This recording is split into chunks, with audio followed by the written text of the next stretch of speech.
Saudara memiliki hati hamba, ya, memiliki kelemah lembutan dalam pelayanan dalam hidup kita itu mutlak dan itu penting. Mengapa? Kita mulai dengan Matius 11 ayat 29. Matius 11 ayat 29. Pikulah kuk yang kupasang. Ya, saya baca 29. Pikulah kuk yang kupasang dan belajarlah padaku. Belajar pada Tuhan Yesus. Nah, sekolahnya Tuhan Yesus, mata kuliahnya cuma 2. Mata pelajarannya cuma 2. Nah, saudara, kalau kita kuliah, kalau kita belajar, dan mata kuliahnya cuma 2. Selamat sore semua, selamat pagi yang di Belanda. Itu Ibu Agatha sudah gabung. Ya, kalau kuliah, mata kuliahnya cuma 2. Saya ingin tanya kepada saudara, berarti kampus ini gampang nggak untuk kita lulus? Cuma 2 kok mata kuliahnya? Ya gampang jawabannya. Coba perhatikan ya, Matius 11 29. Saya ulangi ya. Pikulah kuk yang kupasang dan belajarlah kepadaku. Karena ini soal yang pertama, mata kuliah pertama. Karena aku lemah lembut. Dan mata kuliah kedua, dan rendah hati. Dan jiwamu akan mendapat ketenangan. AYT. Pikulah kuk yang kupasang dan belajarlah dariku. Karena aku lemah lembut dan rendah hati. PIS. Ikutlah perintahku dan belajarlah daripadaku. Sebab aku ini lemah lembut dan rendah hati. Semuanya sama. American Standard Version. Take my yoke upon you and learn of me. Ya, learn of me. Saudara, ini bedanya bahasa Inggrisnya. Bukan learn from me. Beda. Tapi learn of me. Apa bedanya learn from and learn of? Bedanya jelas. Kalau learn from, ya itu ada jarak. Tapi kalau learn of, jadi kita tidak hanya belajar dari guru yang mengajar kita, tetapi kita ikut hidupnya guru itu. Terima kasih untuk terjemahan American Standard Version. Learn of me. For I am meek. Bukan weak, I am meek. Ya. And lowly in heart. And ye shall find rest unto your soul. Wah, ini luar biasa. Learn of me. Bukan learn from me. Jadi beda sekali. Ya, ada yang komen, kalau yang mau bertobat gampang. Tapi bagi yang belum mau hidup baru, 2 saja susah, Pak. Nah, oke. Jadi bagi yang sudah bertobat, lahir baru, belajar 2 mata kuliah ini gampang. Tapi yang belum bertobat, aduh, rasanya susah. Enggak, saudara. Kenapa enggak susah? Karena Tuhan Yesus sudah memberi contoh untuk kita mengikuti Dia. Ya, jadi jelas mata kuliah Tuhan Yesus, di kampusnya Tuhan Yesus, di Universitas Surga, ternyata mata kuliahnya cuma 2 soal saja, yaitu lemah lembut, meek, artinya gampang dibentuk. Meek itu ya lunak, lembek, gampang dibentuk, nggak suka ngotot. Nah, oke. Nah, kalau Tuhan minta begitu kepada kita, berarti Dia punya maksud. Oke, terima kasih. Ini terjemahan The Passion. Saya akan bacakan juga ya. Makin banyak belajar berapa terjemahan, kita makin diperkaya. Simply, gampang, simply. Join your life with mine. Nah, beda lagi. Bukan learn of me, tapi terjemahan The Passion gampang kok. Ayo satukan, join. Ya, kata join kita tahu ya. Satukan hidupmu dengan hidupku. Simply join your life with mine. Learn my ways, pelajari jalan-jalanku, and you will discover, dan kamu akan menemukan that I am gentle. Ya, aku ini nggak sombong, aku ini fleksibel, itu artinya gentle. Humble, aku ini juga rendah hati. Easy to please, gampang kok untuk menuruti, menyenangkan Tuhan itu gampang. You will find refreshment, kamu akan menerima kesegaran, and rest in me, dan menemukan bisa istirahat di dalam aku. Gentle, ya, itu dalam bahasa Aram artinya peaceful, penuh dengan damai. Saudara, ini luar biasa kalau kita mau menemukan ini. Ini ada terjemahan lain, saya nggak tahu BBI ini apa. Take my yoke and you and become like me. Nah, terjemahannya muncul lagi lain. Ya, pikul kuku, terima kuku, and you, dan kamu become like me, dan kamu akan menjadi seperti aku, seperti Yesus. For I am gentle and without pride. Aku ini lembut, ya, dan aku nggak sombong, without pride. And you will have rest for your soul. Saudara, izinkan saya untuk mengupas ini secara psikologis. Ini penting. Saudara, di dalam ilmu jiwa, di dalam psikologi, orang yang stres itu berarti tidak find rest in Jesus. Orang yang stres, yang tekanannya banyak, hidupnya marah-marah, mukanya masam, mulutnya pedis, kalau ngomong tajam. Karena orang itu tidak mau belajar kepada Tuhan Yesus, tidak menemukan peaceful, nggak menemukan damai sejahtera. Jadi Matius 11 ayat 29 ini secara psikologis pun bisa dibuktikan. Saya beri contoh. Sehebat-hebatnya seorang manajer, sehebat-hebatnya seorang leader, sehebat-hebatnya seorang director, bayangkan kalau direktur itu, manajer itu, pemimpin itu tidak meek ya, lembut ya, tapi kaku. Nggak lama mimpin 3 bulan, saya pakai kalimat kata yang jelek, pasti dia stroke. Loh, kenapa?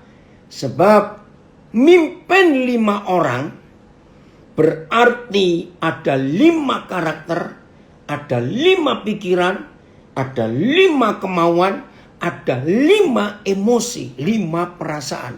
Itu kalau mimpin 5 orang. Bayangkan kalau pemimpin itu enggak meekness, enggak lemah lembut, ya, enggak gentle. Aduh, belum masuk kantor, masih di rumah, lalu di pikiran pemimpin itu, manajer itu, sudah muncul wajahnya 5 orang yang jengkelkan itu tadi. Ngerti nggak maksud saya? Jadi belum sampai kantor, belum sampai kerjaan, sudah stres di rumah. Karena wajah 5 orang yang jengkelkan itu muncul. Kenapa? Karena dia sebagai manajer, sebagai pemimpin, sudah punya konsep. Nggak bisa. Mereka harus begini. Mereka harus nurut aku. Ngerti nggak kebenaran ini? Begitu pula hamba-hamba Tuhan, gembala-gembala, leader dalam gereja, di dalam pelayanan. Secara psikologis ini bisa diikuti.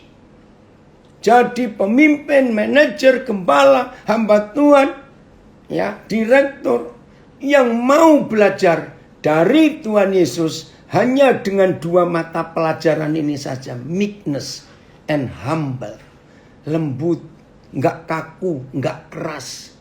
Saya menemukan kata fleksibel, ya, menghadapi situasi sekacau apa, menghadapi orang-orang yang semenjengkelkan apa. Orang yang lembut hatinya, dia cuma senyum. Sebab yang dari luar, yang menjengkelkan itu nggak bisa tembus ke hatinya. Dia cuma senyum, bisa diatasi semuanya itu. Mudah-mudahan saudara mengerti kata lembut, punya hati hamba, hati yang merendah. Itu hasilnya luar biasa, saudara. Oke, kita lihat. Tuhan Yesus cuma punya 12 murid. Ya, Tuhan Yesus hanya punya 12 murid. Nggak banyak kalau cuma 12. Tapi sadar nggak? Masing-masing mereka itu punya karakter yang beda-beda. Udah, nggak usah ngomong ber-12, malah pusing. Ngomong yang 3 saja. Siapa itu? Petrus, Thomas, Yudas. Yang 9 kita sisihkan dulu. Ngomong yang 3 ini. Petrus, Thomas, Yudas. Ayo kita merem sebentar. Kira-kira kalau kita disuruh mimpin 3 orang kayak Petrus, kayak Thomas, seperti Yudas. Kira-kira bertahan berapa lama ya? Maka itu saudara, kalau tidak ada Matius 11 ayat 29, belajarlah pikulakuk yang kupasang. Belajarlah kepadaku, karena aku ini lemah lembut dan rendah hati. Maka jiwamu akan dapat ketenangan. Oh, dalam 2 minggu bisa stroke. Ada yang komen di Zoom. Nah, kalau tidak ada Matius 11:29, maka 4 Injil itu isinya begini. Maka jengkellah Yesus dengan Thomas. Maka marahlah dia dengan Petrus. Maka gergetanlah dia dengan Yudas. Kira-kira begitu isi 4 Injil itu. Maka sudah. Ya, contoh murid yang namanya Yohanes. Contoh itu ya. Saudara perhatikan. Memang dikenal Yohanes itu murid yang paling mengasihi Tuhan Yesus. Betul. Tapi saudara pernah ingat nggak? Saya lupa di pasal mana ya. Salah satu Injil itu. Suatu hari Yohanes itu bilang gini. Guru, izinkan aku untuk minta api dari surga. Nah, Tuhan Yesus kaget. Untuk apa? Bukan mau buat barbecue. Bukan. Atau bakar jagung. Bukan. Tuhan Yesus tanya. Untuk apa, Nes? Kamu minta api. Ternyata. Nah, itu sayangnya di Alkitab tidak dijelaskan. Ternyata hari itu Yohanes marah dengan 50 orang yang ada di situ. Wah, dia marah. Nah, dalam kemarahannya dia minta api dari gurunya untuk bakar 50 orang itu. Ini saudara, kalau Yesus model saya cekek dia. Hei, mana ada kelas pelajaran yang aku berikan untuk bakar orang? Enggak ada kelas untuk bakar orang. Kok tiba-tiba dia bisa minta api untuk bakar 50 orang itu. Nah, itu salah satu contoh. Maka itu kalau saudara ingin hidup di dalam hidupnya Tuhan Yesus, nggak stres. Nggak stres. Izinkan saya ngomong begini pada rekan-rekan gembala ya. Jangan tersinggung. Ini cuma ilustrasi intermezzo saja ya. Ternyata pikulan Tuhan Yesus, bebannya Yesus itu enak. Coba lihat ayat 30. Matius 11 ayat 30. Ada yang komen di Facebook. Pusing ngurus mereka. Sudah terima surat peringatan ketiga. Iya, masih nggak mau berubah. Nah, ayat 30. Sebab kuk yang kupasang itu, kalau saya pakai istilah Surabaya, enak tenan. Nah, hebat bukan? Sebab kuk yang kupasang itu enak. Dan bebanku pun ringan. Saudara, saya pegang ayat ini. Ini masih dalam konsep psikologi, psikologi. Saudara perhatikan. Tahun ini, nanti bulan Agustus, saya akan mensyukuri. Ini kemuliaan buat Tuhan. 49 tahun saya jadi hamba Tuhan. Saudara lihat. Saya nggak stres. Beban saya nggak ringan. Yang tahu itu ngerti. Ternyata seberat-beratnya kuknya, pikulannya Tuhan Yesus. Itu tetap jauh lebih enak dan lebih ringan. Nah ini maaf rekan-rekan gembala, pendeta saya ngomong ini. Ternyata seberat-beratnya pikulan Tuhan Yesus yang diletakkan di pundak kita. Tetap jauh lebih enak dan jauh lebih ringan daripada mikul beban mertua. Catat itu. Aduh, kalau mikul beban mertua saudara, beratnya minta ampun. Tapi kalau mikul bebannya Tuhan Yesus, aduh, ini loh ayatnya. Sebab kuk yang kupasang itu enak dan bebanku pun ringan. Itu Matius 11 ayat 30. Weh, terima kasih Papa. Maka begini kesimpulan saya. Kalau sampai ada orang berkata, aku melayani Tuhan. Oh, aku ini hamba Tuhan. Gini aja. Lihat nilai atau kadar stresnya. Ya, saya ulangi. Untuk melihat seorang hamba Tuhan itu betul-betul pelayan Tuhan atau hamba Tuhan, lihat kadar stresnya. Ya, nilai stresnya. Itu di angka berapa? Kalau sampai ada orang berkata, aku ini pelayan Tuhan. Aku ini hamba Tuhan. Tapi stres terus. Kalau ngajar nggak pernah senyum. Mukanya itu, wajahnya, bawaannya marah-marah terus. Ada loh hamba Tuhan seperti itu di Indonesia. Bertahun-tahun saya ngikuti dia. Nggak pernah senyum kalau ngajar. Terus ini alisnya gandeng, dahinya mengkerut, terus matanya. Aduh. Padahal pengajarannya bagus. Tapi kenapa dia susah senyum? Ini menakutkan. Dengar ya. Jadi menilai seorang rekan sekerja Kristus, nilai kadar stresnya tinggi atau rendah atau hampir nggak ada. Karena semua bebannya Tuhan Yesus itu enak, ya kuknya enak dan bebannya ringan. Jangan lupa, yaitu kalau mau belajar lemah lembut dan rendah hati.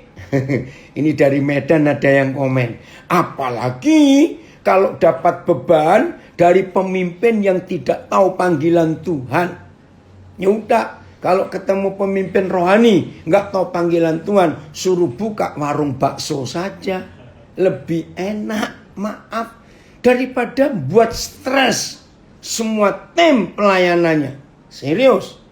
Seorang pemimpin, seorang gembala hamba Tuhan yang tidak tahu panggilan Tuhan, dia hanya menjadi hamba organisasi. Menyedihkan sekali kehidupan seperti itu. Maka itu mari kita lihat, kita periksa hidup kita masing-masing. Bagaimana kita bisa mengikuti, belajar dari Tuhan Yesus. Saya ingin kembali ya baca bahasa Inggrisnya tadi, yang terjemahan BBI itu. Saya nggak tahu bahasa Inggris apa ya. Coba, ini bagus sekali. Oh, bahasa Jawa ada. Oke, saya baca Matius 11:29 bahasa Jawa. Pasanganku podo tampanono ing pundakmu lan podo ngeguru berguru marang aku.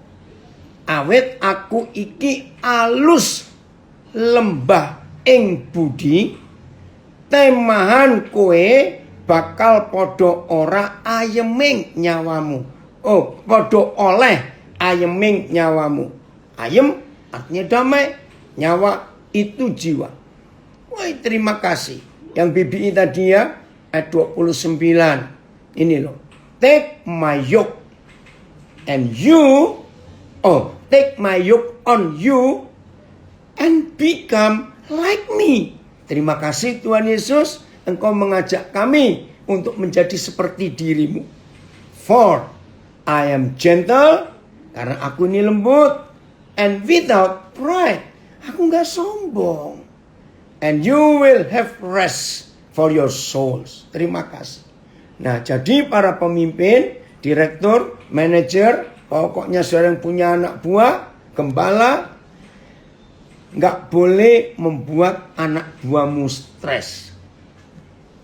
Dan saudara dalam memimpin tidak boleh capek melihat mereka.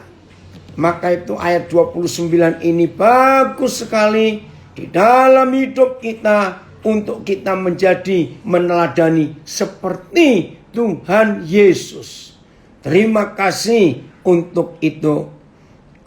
Terjemahan ya BBI lagi di dalam bahasa bahasa Inggris. Bukan ya. Yang 29.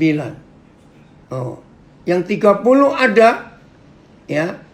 Yang 30 coba ini belum ya. Saya cek dulu. Oke, belum ada. Nah, saudara, ini keputusan kita. Tidak ada pilihan lain dalam hidup kita supaya kita menjadi sama seperti Tuhan Yesus. Nah, sekarang kita lihat ayat 28-nya. Kan sudah terkenal. Kalau Matius 11:28 itu, ya, kan sudah terkenal. Banyak orang suka sekali membaca, mengkhotbahkan, mempelajari Matius 11 ayat 28. Karena enak sekali. Yang BBI ada, yang terjemahan, yang untuk ayat 30. For my yoke is good, and the what I take up is not hard. Puji Tuhan. Terima kasih untuk apa yang Tuhan percayakan buat kita. Ya, Matius 11 ayat 28 di Alkitab ya. Saya akan baca. Marilah kepadaku semua yang letih lesu dan berbeban berat. Aku akan memberi kelegaan padamu. Terima kasih. Ayat. Datanglah kepadaku semua yang letih lesu dan berbeban berat. Aku akan memberimu kelegaan. BIS. Datanglah kepadaku kamu semua yang lelah dan merasakan beratnya beban. Aku akan menyegarkan kamu. Marilah kepadaku kamu semua yang berlelah dan berbeban berat. Aku akan menyegarkan kamu. Sama BBI-nya.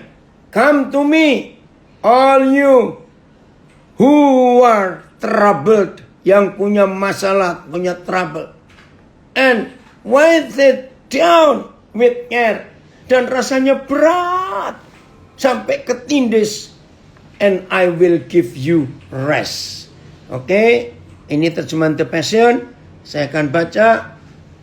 Are you weary? Carrying a heavy burden? Kamu lelah? Kamu kehabisan akal? Are you weary? Carrying a heavy burden? Memikul beban begitu berat? Then come to me, kata Tuhan Yesus. I will refresh your life. Terima kasih Tuhan. Aku akan menyegarkan hidupmu. For I am your oasis. Ada kata oasis. Tahu oasis ya? Di padang gurun yang luas, yang ribuan kilometer persegi, nggak ada warung, nggak ada. Tapi kalau ada oasis, buat semua yang berjalan di padang gurun, itu satu-satunya harapan untuk bisa minum dan segar kembali. Dalam bahasa Jawa, saya baca ayat 28. Podo mreneo kowe sing padha sayah capek mergo mikul abot, kowe bakal dak paringake ngaso istirahat. Oh, terima kasih Tuhan. Ini terjemahan apa ini, Derek? Come to me, all you who labor and are heavy laden and overburdened, kelebihan muatan beban, and I will cause you to rest. I will ease, aku akan menghapuskan, ya, dan and relieve and refresh your soul. Puji Tuhan, Tuhan luar biasa. Ada terjemahan Jawa lain, hei para wong kang kasayan lan kamomotan, padha mreneo, aku bakal gawe ayemmu. Nah, saudara, itu ayat 28. Seneng toh kalau Tuhan melihat ada beban di pundak kita, terus wajah kita wajah stres, wajah kumuh, wajah lecek begitu. Begitu Tuhan Yesus bertemu orang seperti itu, dia panggil, ayo kamu ke sini, ayo kamu ke sini. Aku akan berikan kamu kelegaan. Puji Tuhan. Jangan puji Tuhan dulu. Ini caranya kita belajar. Ayat 28 jelas. Tuhan Yesus memberi kita kelegaan karena beban di pundak kita dia angkat. Loh, ayat 29 guyon. Loh, kenapa? Lihat itu ayat 29. Sudah beban di pundak kita diangkat karena kita dipanggil datang mereneo. Bahasa Jawanya, kesini kamu. Ya ampun. Ternyata dia taruh beban lain di ayat 29. Nah, ini pertama kali saya diajar Roh Kudus, saya geli, tertawa. Saya bilang begini, Tuhan Yesus, jangan guyon dong. Loh, kenapa guyon? Habis beban yang pertama diangkat di pundak kita, baru merasa lega. Ya ampun, dia taruh pikulan lain. Guyon gak ini? Guyon. Tapi ini loh masalahnya, saudara. Di dalam panggilan Tuhan, di dalam pelayanan, kalau kita tidak mau menerima pikulan bebannya Tuhan Yesus, maka ada beban lain yang ditaruh di pundak kita. Itu menakutkan sekali. Ngeri. Oke, saya mau tunjukkan ayat ini di Perjanjian Lama. Ulangan 28. Ya, Ulangan 28. Ini menakutkan. Ayat 47, 48. Ulangan 28 ayat 47 dan ayat 48. Ini menakutkan sekali. Maka itu saudara, jangan pernah merasa hidup ini stres, hidup ini berat. Ya, tidak. Ya Leo, nanti Papa jawab. Ini ada anak saya tanya tentang Lukas 17. Oke? Nanti saya jawab. Ulangan 28 ayat 47-48. Karena engkau tidak mau menjadi hamba kepada Yahweh Tuhanmu dengan sukacita dan gembira hati. Nggak mau. Walaupun kelimpahan akan segala-galanya. Ini namanya keterlaluan. Sudah diberkati, sudah ditolong, sudah dilayakkan, sudah diangkat sebagai teman sekerja Yesus. Masih nggak mau jadi hamba Tuhan. Kalau sudah diambil bebannya, selesai sudah. Jemaat tidak tahu kalau kita tetap harus fokus. Harus pikul kuk. Iya, nah jemaat harus diajari juga supaya tahu. Ya, ayat 48.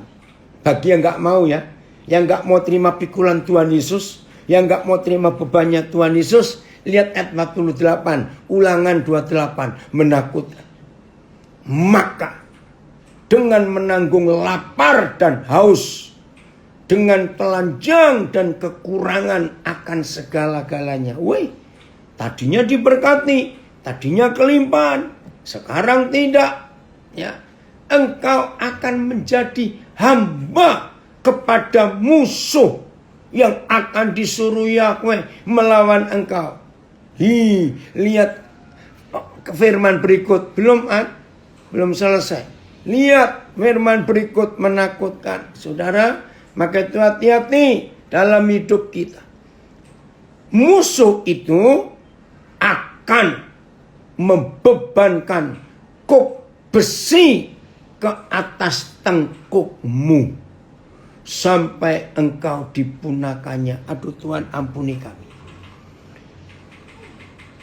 Rekan-rekan pelayan, perhatikan firman ini.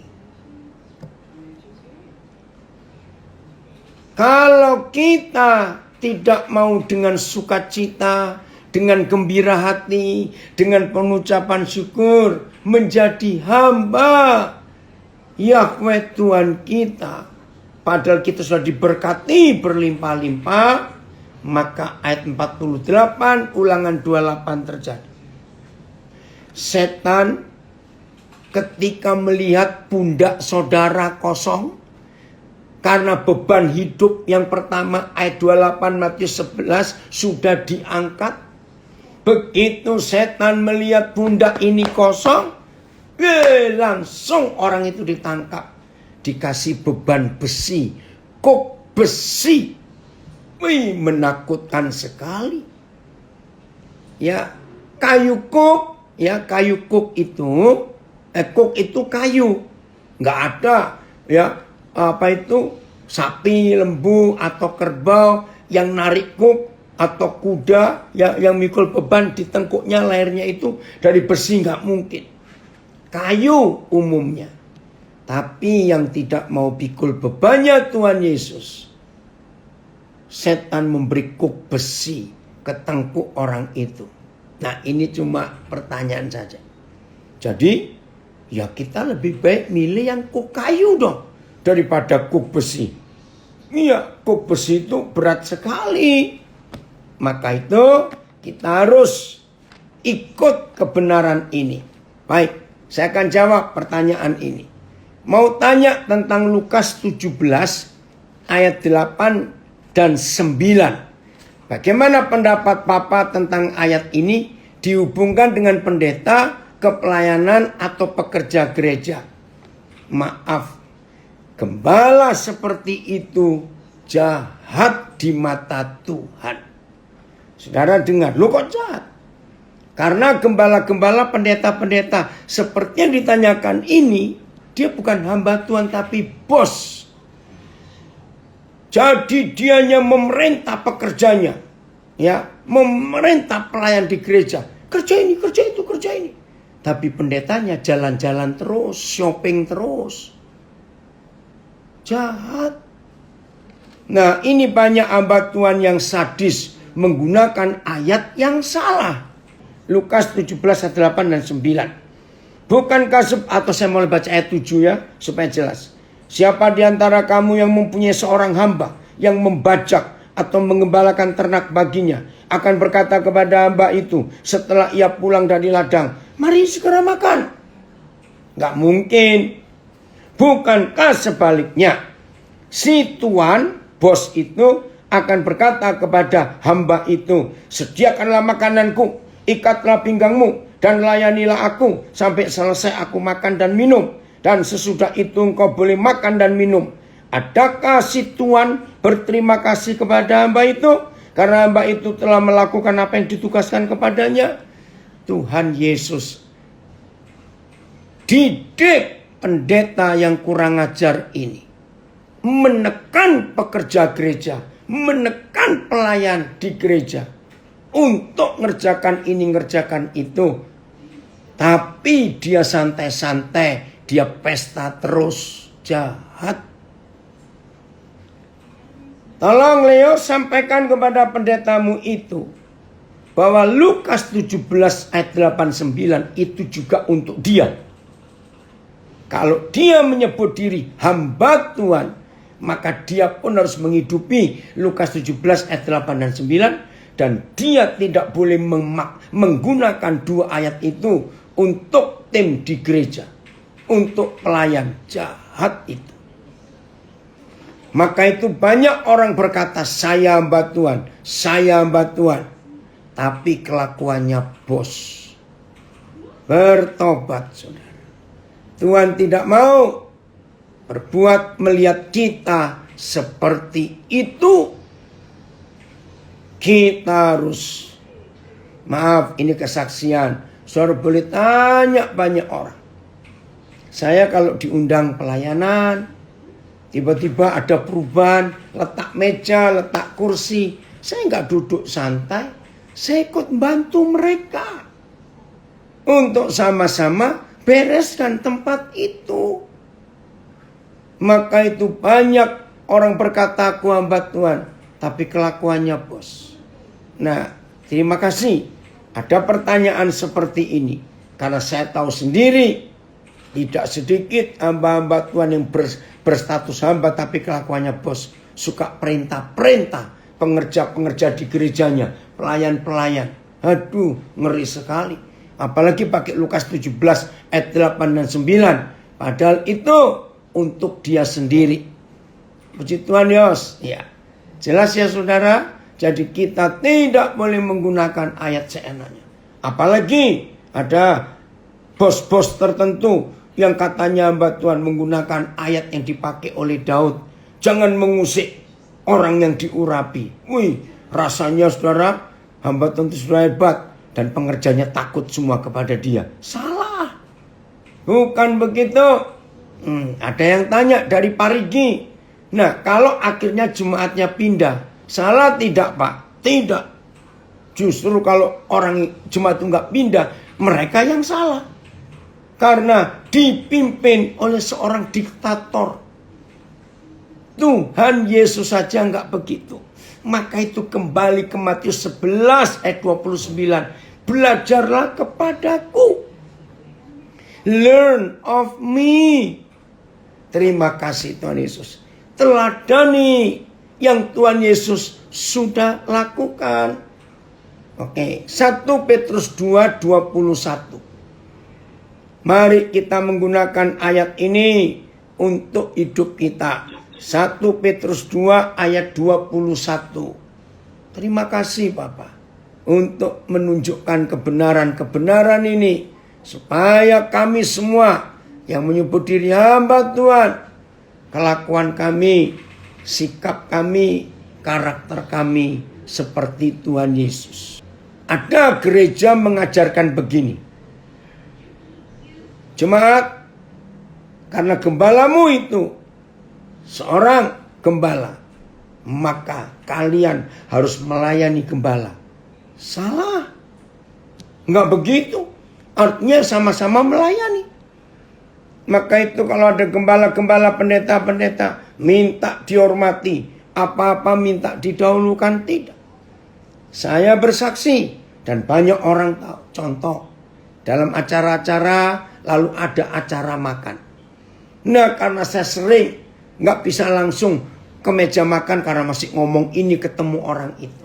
Nah, begitu antrian sudah panjang dan saya baru antri. Wajar, ya. Orang-orang itu berkata, tolong minggir dulu. Biar Pak Pendeta maju duluan. Saya tolak. Enggak. Saya harus ikut antrian. Saya bukan bos di sini. Mereka kaget. 1 Petrus 2:21. Ada komen. Anak buah hamba Tuhan, ya. Jadi hamba Tuhan itu biasanya lebih berlaku dari bosnya, yaitu Tuhan. Bertobat itu. Oke. Sebab untuk itulah kamu dipanggil, karena Kristus pun telah menderita untuk kamu dan telah meninggalkan teladan bagimu. Wah, ini keren. Supaya kamu mengikuti jejaknya. Sebab untuk itulah kamu dipanggil.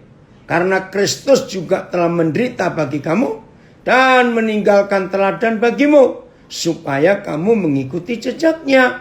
BIS. Supaya kalian mengikuti jejaknya. Ya. Terus Selbir apalagi? Supaya kamu sama mengikuti jejaknya.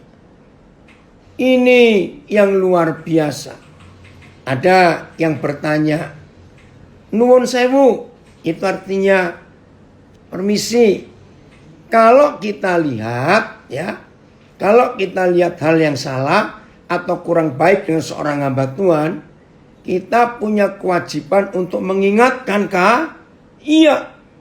Berapa kali kita harus mengingatkan? Kalau diingetin terus kan lama-lama kurang baik juga. Nah, pakai hukum Matius 16. Dikatakan begini, kalau ada satu orang ketahuan bersalah, datangi dengan 4 mata saja berdua. Kalau enggak mau, panggil saksi.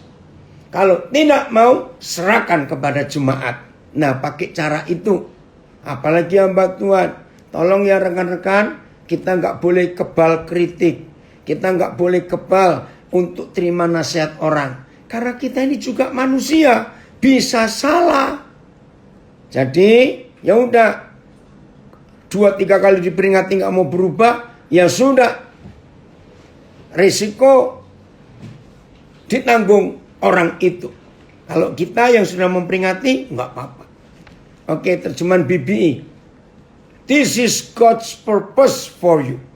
Inilah tujuan Tuhan, purpose.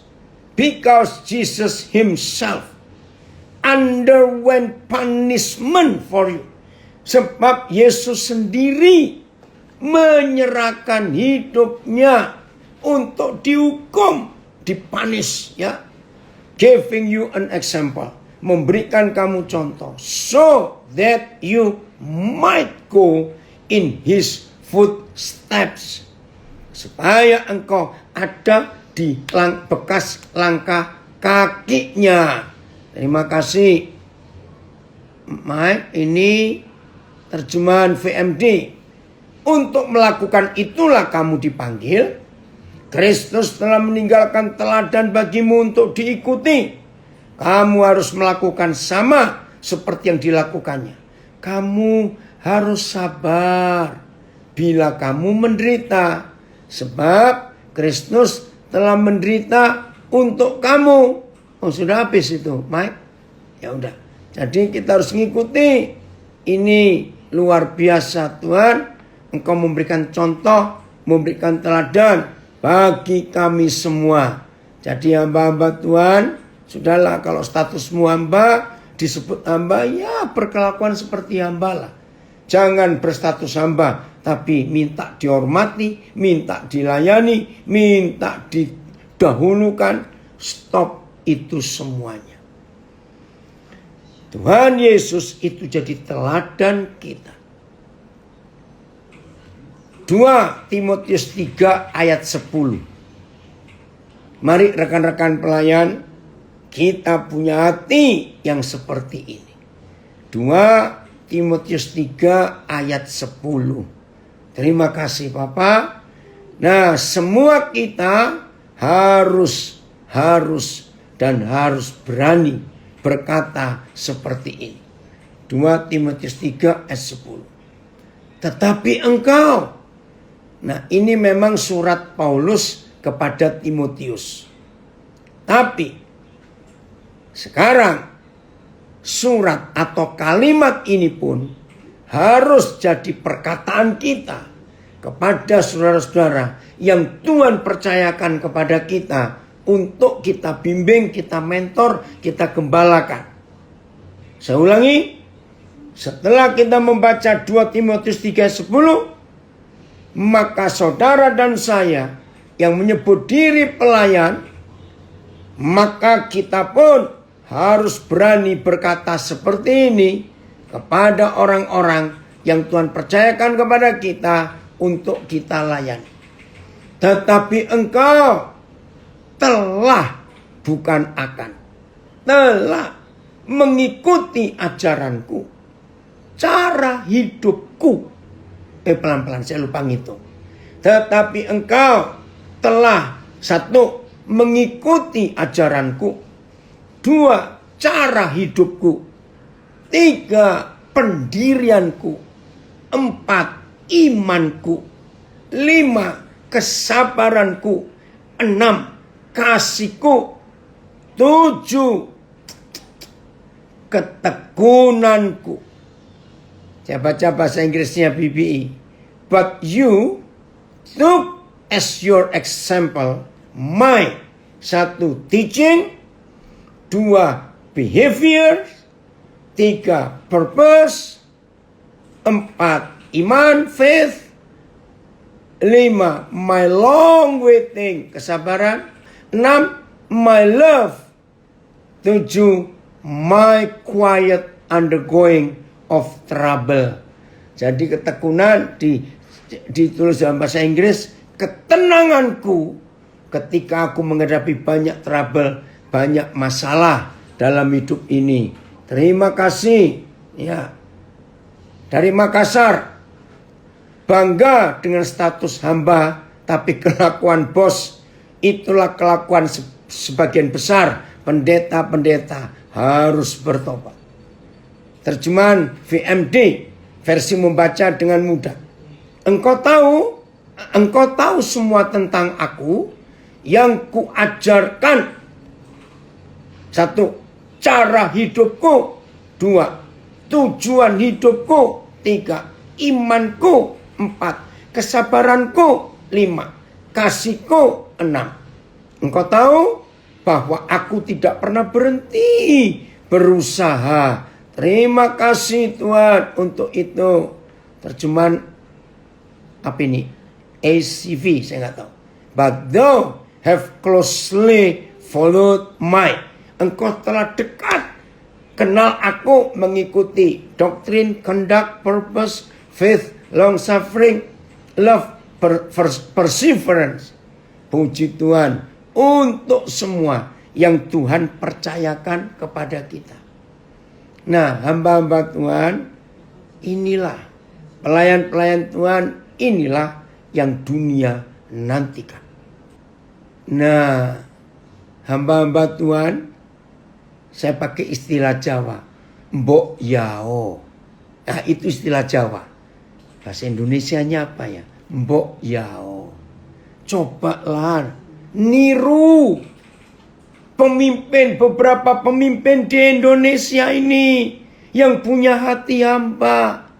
Masa sih kita ini yang menyebut diri hamba Tuhan kok kelakuannya amit-amit? Maaf, saya pakai istilah ini. Ayolah, ya kata mbok yao itu enak dipakai. Berubahlah saudara di dalam kepemimpinan dan pelayanan yang Tuhan berikan kepada kita. Begitu pula Musa. Aduh, kepemimpinan Musa itu luar biasa. Bayangkan, kalau saudara baca kitab Bilangan, kitab Keluaran, aduh, rasanya gemes lihat bangsa Israel itu. Sudah susah diatur, maunya sendiri, suka melawan. Tapi Musa lihat, dia menghadapinya dengan tenang. Terima kasih Tuhan. Ayo saudara, mulai hari ini kita merubah sikap ini. Ada komen di Instagram saya. Tuhan Yesus saja mau cuci kaki murid-muridnya. Masa kita lihat orang miskin, orang yang bau, orang yang lapar dan terhina, kita merasa jijik? Nah, itu bukan murid Tuhan Yesus. Dah gitu saja. Itu bukan hamba Tuhan. Tidak. Maka itu saudara, hari ini kita harus ambil keputusan ya untuk menjadi seperti Yesus. Ada komen lagi. Hamba Tuhan di gereja manis-manis, di luar songong katanya. Oh Tuhan ampuni kami. Ya, maka itu saudara, sudah kelihatan teladan Tuhan Yesus harus kita ikuti. bagian terakhir. Kenapa sih harus lemah lembut? Kenapa harus rendah hati? Kenapa harus punya hati hamba? Wih, kalau kita melihat ini ngeri. Berapa banyak tahun yang lalu, saya lupa, kira-kira awal 80-an. Tiba-tiba Roh Kudus itu berkata gini pada saya, Daniel, kamu tahu nggak? Setan iblis itu nggak bisa jongkok. Hah? Aneh nggak? Itu salah satu cara Papa ngajar saya. Dia pakai istilah-istilah yang sehari-hari, yang gampang dimengerti. Saya tanya, maksudnya Papa? Iblis itu nggak bisa jongkok itu bagaimana? Oh, dia terangkan. Saya terharu sekali. Di dalam konsep iblis nggak bisa jongkok. Kita baca ayatnya ya. Yakobus pasal yang keempat. Yakobus pasal yang keempat. Saya akan baca. Makasih anak saya ngambilin minum ini. Saya akan baca Yakobus 4 ayat yang ke 6 dan 7. Yakobus 4 ayat 6 dan 7. Tetapi kasih karunia yang dianugerahkannya kepada kita lebih besar daripada itu.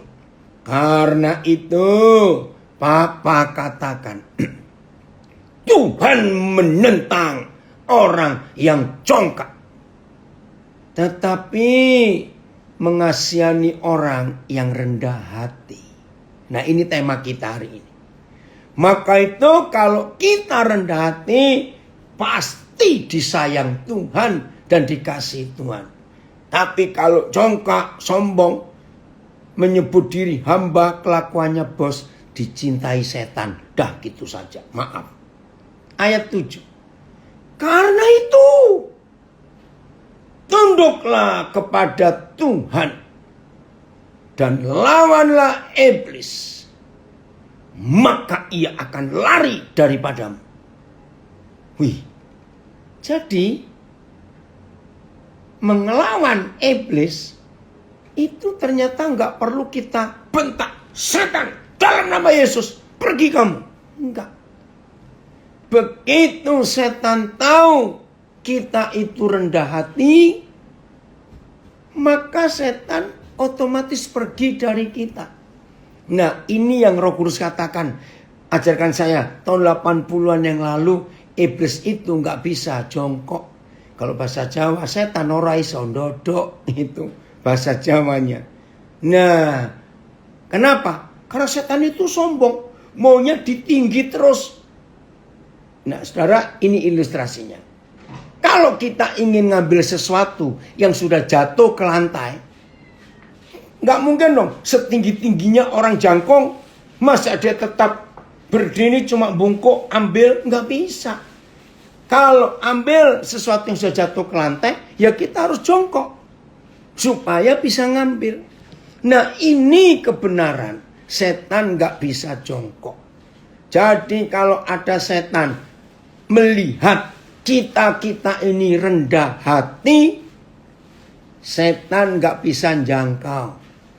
Tangannya cuma coba gayuk-gayuk, nggak bisa. Lama-lama setan kecapean, dia minggir.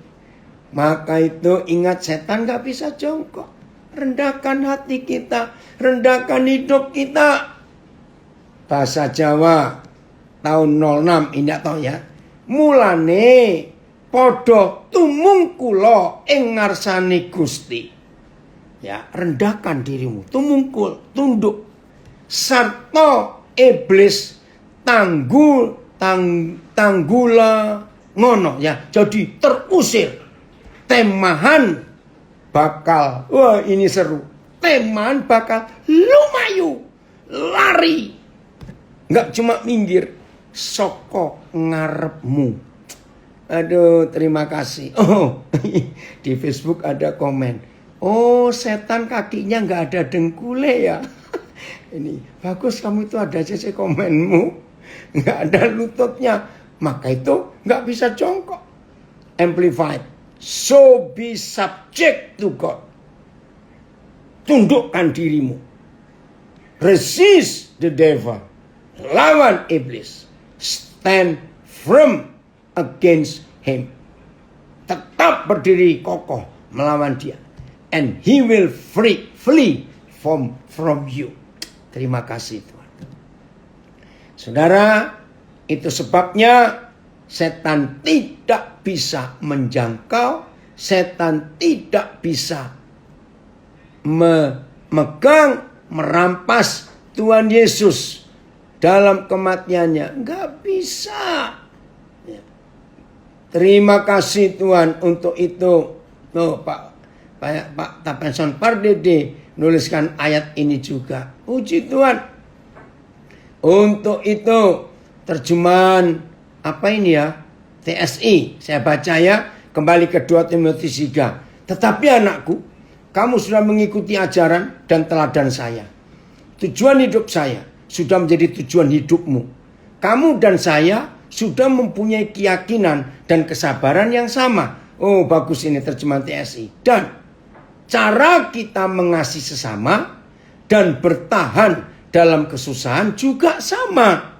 Terima kasih Pak Pardede memberikan terjemahan TSI ini. Saya baca lagi ya, 2 Timotius 3:10. Tetapi anakku, kamu sudah mengikuti ajaran dan teladan saya.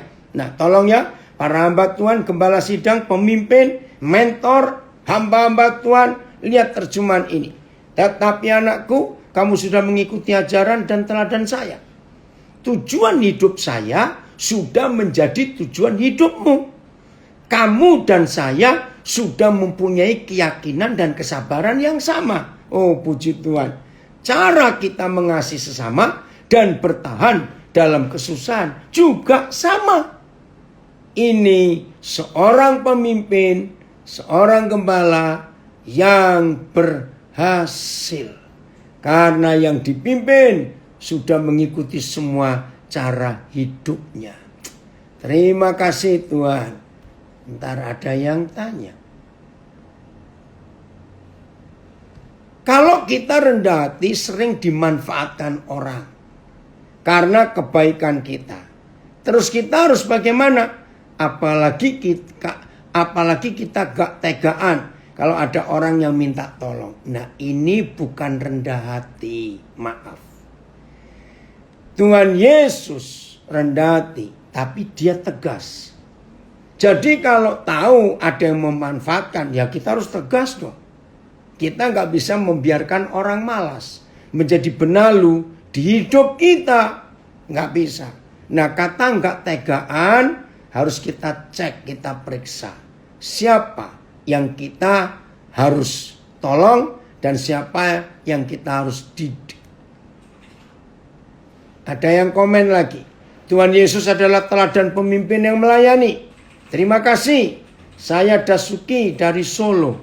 Pernah mengikuti DTS di Tumaluntung tahun 2006. Udah lama berarti ya. Oke, Dasuki luar biasa. Ya, untuk belajar dari hidup Tuhan Yesus.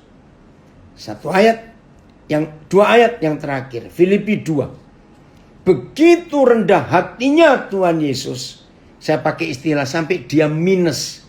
Kalau 0 itu berarti sudah sejajar dengan tanah, permukaan tanah. Tapi Tuhan Yesus ini minus. Tidak tahu berapa tingkat ke bawah. Filipi 2. Saya baca mulai ayat yang ke-6. Filipi 2 ayat yang ke-6. Hitung minusnya berapa itu ke bawah. Ya. Yang walaupun dalam rupa Tuhan. Tidak menganggap kesetaraan dengan Tuhan itu sebagai milik yang harus dipertahankan. Turun sudah. Ayat 7. Melainkan telah mengosongkan dirinya sendiri. Turun lagi. Mengambil rupa seorang hamba. Malah turun lagi. Dan menjadi sama dengan manusia. Turun lagi. Ayat 8. Dan dalam keadaannya sebagai manusia. Ia telah merendahkan dirinya. Ini yang saya heran. Coba lihat dari ayat 6. Sudah turun. Dari dirinya adalah Tuhan. Gak dipertahankan.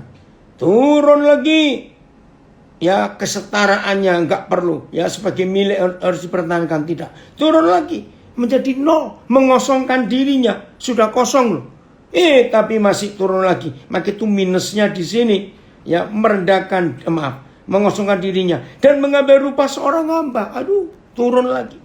Ayat 8. Dan dalam keadaannya sebagai manusia, Yesus Kristus Tuhan telah merendahkan dirinya, turun lagi. Belum selesai, dan taat sampai mati. Jangan marah ya, ini saya punya ilustrasi untuk anak-anak muda. Maaf loh ya. Semua kita kan pernah muda, pasti pernah tahu konsep ini. Nah itu saya sedih kalau melihat anak-anak muda bisa segoblok itu. Ini loh ya, orang-orang, ini biasanya orang muda, yang taat sampai goblok, itu pasti karena waktu pacaran. Jangan tersinggung. Loh kenapa? Lihat itu yang sedang pacaran. Aduh, disuruh apa saja oleh pacarnya. Mau. Maka itu banyak orang bodoh. Setelah dihabisin duitnya oleh pacarnya, ditinggal. Maka itu almarhum Gombloh pernah ngarang lagu. Ketika orang itu jatuh cinta, tai kucing pun dianggap coklat. Saudara pernah ingat lagu itu? Itu luar biasa. Nah, yang Tuhan ingin kita itu taat sampai mati, bukan taat sampai goblok. Maaf ya, harus mengerti konsep ini. Taat sampai mati. Dan gak sekedar mati, matinya di kayu salib. Itu kan minus terus. Maka itu setan gak bisa mengambil Yesus. Dan akhirnya begitu Tuhan Yesus sudah turun. Ya, sampai mati, bahkan mati di kayu salib. Ayat 9 dahsyat. Itulah sebabnya Tuhan sangat meninggikan Yesus dan mengaruniakan kepadanya nama di atas segala nama. Amin. Terima kasih Bapak. Jadi rendah hati, lemah lembut, itu tidak stres, ya, fleksibel, mau ditekuk, mau dilipat, mau dibengkokkan, mau diluruskan, nggak apa-apa. Mau dibanting, oke. Karena lemah lembut dan nggak maksakan keinginannya, rendah hati.